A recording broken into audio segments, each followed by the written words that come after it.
Functional Physio presents ePoster 2020. Associated by Mind Academy and Sportson. Presenter Neelam Chauhan. On title Therapeutic Techniques in Management of a Hemiplegic Patient. A very good morning to all the respected organizers and the panelists for the ePoster Competition 2020. Myself Neelam Chauhan, I am a physiotherapy intern from Ghaziabad, and first of all I would like to extend my heartfelt gratitude to all the organizers who are organizing such a beautiful ePoster presentation competition, which is giving us an excellent opportunity to exhibit our creative side. So I am going to present my poster, which is entitled as the therapeutic techniques in the management of the hemiplegic patient. I have tried to make my presentation as much as creative as I can, and I have described each of the images and graphics which I have used in my poster in the form of PowerPoint slide. So I hope you all will enjoy it. Thank you. Let's start the presentation. So this is my presentation for the ePoster Competition 2020 entitled as the Therapeutic Techniques in the Management of Hemiplegic Patient. So basically in this presentation I'm going to use the same graphics which I have used in my poster. So let's have a look at my poster. Here I have many graphics which I would be explaining with the help of different slides. So starting from here, what is stroke?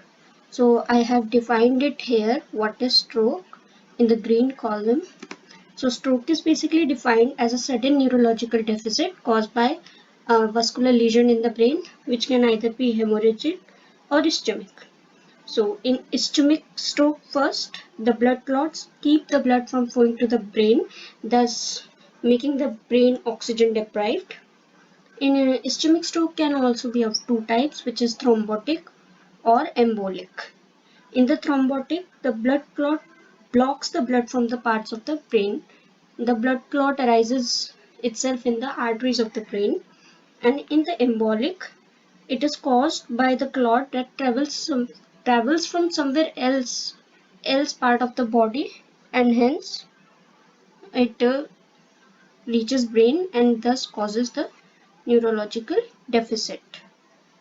Now, hemorrhagic stroke. So hemorrhagic stroke basically occurs when a blood vessels in a brain ruptures or breaks, that is spilling the blood into the surrounding tissues, and one of the most common cases is aneurysm. When the aneurysm is formed, it generally causes the hemorrhagic stroke. Now the second slide, what is hemiplegia?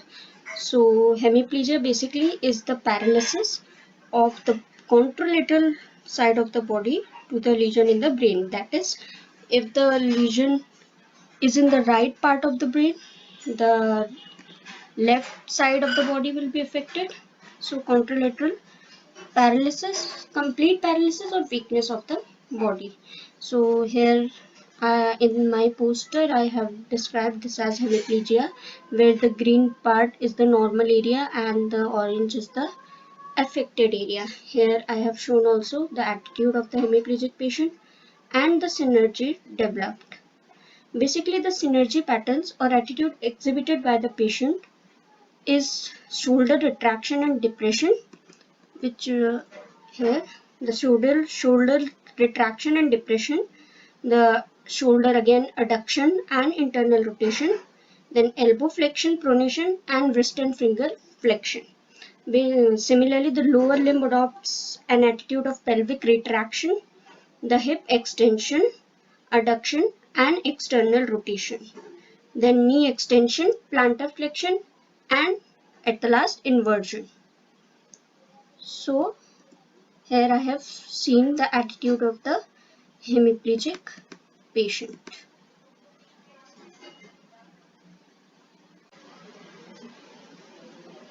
Now these are some of the therapeutic maneuvers which are used in the treatment of hemiplegic patients and which I have also described in my poster. First is motor relearning program, MRP. Second is functional electrical stimulation.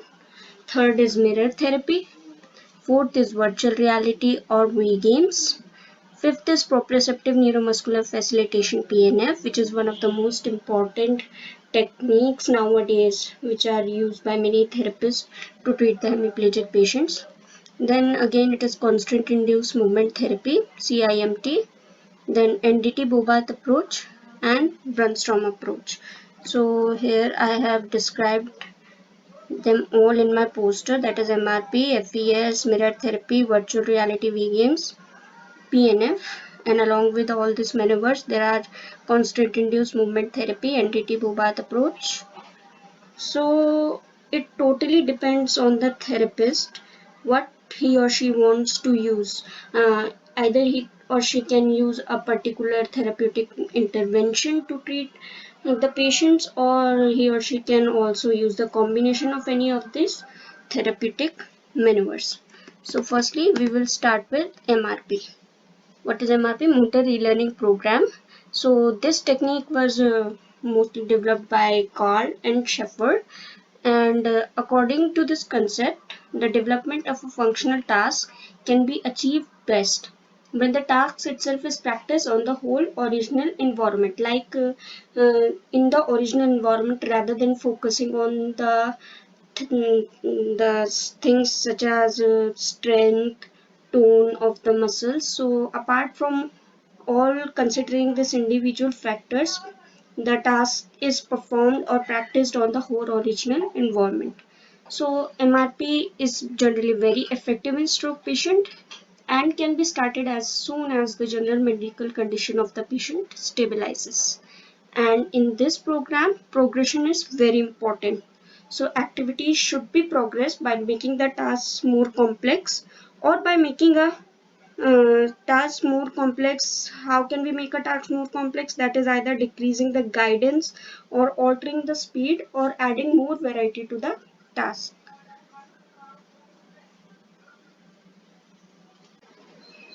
So the next therapeutic intervention we are going to talk about is functional electrical stimulation, which is the technique that uses electrical currents to activate nerves, then in turn innervating extremities that is affected by paralysis and the neurological disabilities, to restore the normal functions and help achieving the patient its level of independency. So basically the FES provides sensory nerve stimulation, motor nerve stimulation, facilitation of muscle contraction, re-education of muscle action, training of new muscle action, neuropraxia of motor nerve, improved venous and lymphatic drainage, and prevention and loosening of adhesions which are formed within the joints due to the disabilities or impairments. And all these effects leads to the corrected diffuse atrophy and improved ROM in the stiff joints, then re-education of new muscle actions, and it can also be lead to the supplementation of orthosis. So there is a research paper or study that is titled Rehabilitation of Reaching and Grasping Function in Severe Hemiplegic Patient Using FES Therapy by T. Adam Thrasher et al. This study shows that FES therapy with upper extremity training is a very efficacious intervention in the rehabilitation of reaching and grasping function during the acute stroke rehabilitation. So through this study and many studies like this, we can see that FES is very effective in treating the stroke patients, and it's very important part of the stroke rehabilitation. Then the second one we are going to talk about is mirror therapy. Then mirror therapy is one of the most, not we can say it is not very much common, but it is the very good therapeutic intervention which we can use to treat the patient. So it is a form of motor imagery in which a mirror is used to convey visual stimuli to the brain through observation of one's unaffected body part as it carries out a set of movement. So the whole procedure is also given here. So the procedure goes like that: a patient places the good limb into the one side and affected one to the other side. The patient then looks into the mirror on the side with good limb and make the mirror symmetric movements with the affected limb. So because the subject is seeing the reflected image of the good hand moving, it appears as the affected limb is also moving. So through the use of this artificial feedback, it becomes possible for the patient to move the affected limb and to unclench it from the potentially painful positions. Here the efficacy of mirror therapy is also very good. So mirror therapy has been also shown to increase cortical and spinal motor excitability, possibly through the effect on the mirror neuron system. So here the graphics which I have shown in the poster for mirror therapy. So here is a mirror in, and one hand is the affected one and one is the unaffected one with the mirror in between, and the procedure goes as discussed above. So the next intervention is virtual reality games, or the short form V games. So virtual reality games was developed as a tool to complement classic rehabilitation techniques for stroke sufferers. It also, assists the rehabilitation by playing the role of play therapy. So it is very flexible and forgiving with regard to the movements that are needed to play the game, offering the opportunity for a patient to work an affected limb with reasonable success, benefiting from the visual feedback that the consoles and controller offers. So here are the images showing the therapist assisting the stroke patients or hemiplegic patients in the virtual reality atmosphere or the V games. Then next one is very important, that is proprioceptive neuromuscular facilitation, PNF. So PNF basically is an approach to therapeutic exercise that combines functionally based diagonal patterns of movement that are very important consideration in the PNF with techniques of neuromuscular facilitation to evoke motor responses and hence improving the neuromuscular control and function. So the hallmarks of this approach to therapeutic exercises are the use of diagonal patterns and the application of the sensory cues that are specially proprioceptive, cutaneous, visual and auditory stimuli to elicit or augment the motor responses. So what happens? The stronger muscles groups of a diagonal pattern facilitate the responsiveness of the weaker muscle groups, and hence the PNF in general helps us to achieve our goals. So in PNF there are various studies which we are not going to take in detail. That is, there are various components of PNF like diagonal patterns we have discussed. There is rhythmic stabilization. There is rhythmic initiation. There are alternating isometric, hold, relax, contract, relax. So there are many. So I'm just talking here about the efficacy of the PNF. So there is a research study titled PNF and Acute Stroke by Poonam Chaturvedi et al., which is published in 2018. So it basically concludes that the PNF provides the therapist with an efficient mean for evaluating and treating neuromuscular and structural dysfunctions. So here is a flow chart which is used in the study. So proprioceptive stimulation, then in undergoing through various processes, at last helps in improving the tone in the weak muscles. So we can say the proprioceptive stimulations are very effective and very, we can say long, but not such, but it's a very long process which leads to improved tone in the weak muscles. Now another important therapeutic intervention is the constraint induced movement therapy, CIMT. So the constraint movement therapy forces the use of affected side by restraining the unaffected side. So with CIMT therapy, the therapist constrain the patient unaffected arm in a sling, or you can say any barrier. The patient then uses his or her affected arm repeatedly and intensively for 2 weeks. That is, only the patient is allowed to work his ADLs and his general activities through the affected limb. The unaffected limb is constrained So the efficacy of CIMT is proved by that article that stated motor cortex plasticity during constraint-induced movement therapy in stroke patient by G. Lippert et al. So which is published in June 1998. This study basically concluded that CIMT therapy that includes motor performance improved substantially in all the patients, and data demonstrate a CNS correlate of the therapy induced recovery of function after nervous system damaged in humans. So here this study is a very good example, or we can say good framework, providing us with the efficacy of CIMT. Now the very another important therapeutic intervention is NDT-Bobath approach. So NDT approach began in early 1940s by Berta Bobath and Dr. Carol Bobath. So it all summarizes based on their experience of working with children with cerebral palsy and adults with hemiplegia. So basically NDT-Bobath approach is an excellent therapeutic intervention for the children with cerebral palsy and adult with hemiplegia, which we are going to discuss. So one of the most important aspect of Bobath approach is the therapeutic handling techniques that make normal postural movements more easy and likely to occur. So Bobath techniques mostly focus on taking a holistic approach on treating the patient. So NDT basically is a problem solving approach to the evaluation and treatment of impairments and functional limitation resulting from stroke and TBI.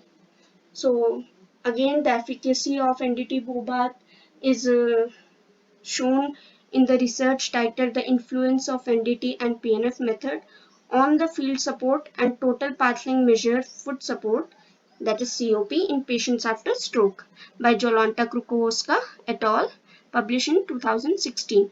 This study showed that NDT-Bobath method for improving the balance of the body is a more effective method of treatment in comparison with generally for balance in comparison to PNF method. So for balance in stroke patients, the effectiveness of NDT-Bobath method is very good, but generally it doesn't depend on the hand paresis in the stroke patients.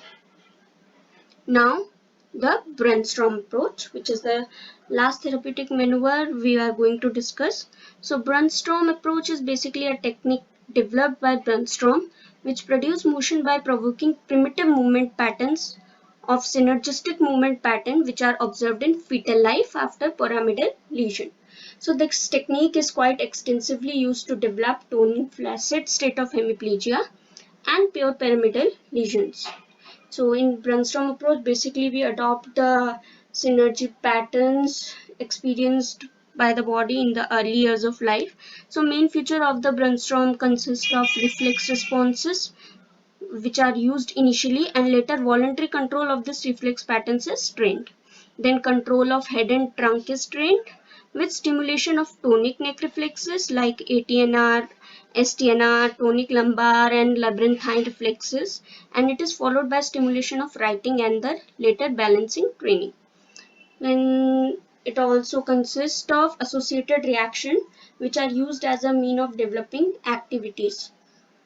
So all these features together comprises of the Brainstorm approach. So back here in the poster, I have shown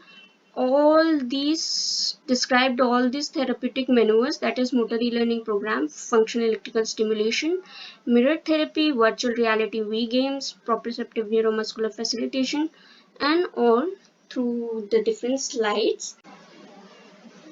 So back here in the poster, I have described all these various therapeutic techniques which are used in management of hemiplegic patient in the different slides, so that will be a ease of understanding. So I have described motor relearning program, functional electrical stimulation, mirror therapy, virtual reality V games, PNF, CIMT, NDT-Bobath, and Brainstorm approaches. So as I said earlier, it totally depends on therapist to therapist that what they want, which therapeutic intervention they want to use on treating the patient, or either they can use the combination of it also.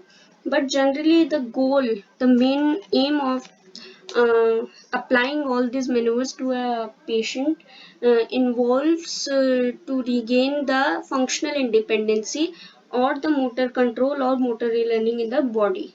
So motor learning basically, here I have shown that motor learning basically consists of three phases, that is cognitive, associative and autonomous phase. So in cognitive phase, which is characterized only by thinking the mental processes and the thinking of the patient about the skill, like he or she going to think that which muscle they are contracting or which movement they are performing, that should look like what they are performing. And after the cognitive stage there is an associative stage, that is they are thinking about how they have to do that particular task or the skill. Then after associative stage, there comes the autonomous phase, in which all the motor skills or the tasks become automatic. So in this stage there is a very little role of cognitive phase, that patient doesn't have to think all the time of what they are going to do. The motor skills or the reactions come automatically. So these three phases occurs lengthwise in a recovery, in a rehabilitation, that is first cognitive, then associative, then autonomous phase. Again, the motor control was achieved. Motor control also has the four parts, or you can say stages, in which the motor control finally of a patient is achieved. So starting with the mobility, initially the mobility is achieved, then the stability is achieved, then control mobility, that is the full movement in the pattern, not in the synergy which we have exhibited earlier, but in the particular pattern in which it should be. Then after the control mobility, the patient can rehabilitate further for the motor skills, which is the last part of the motor control.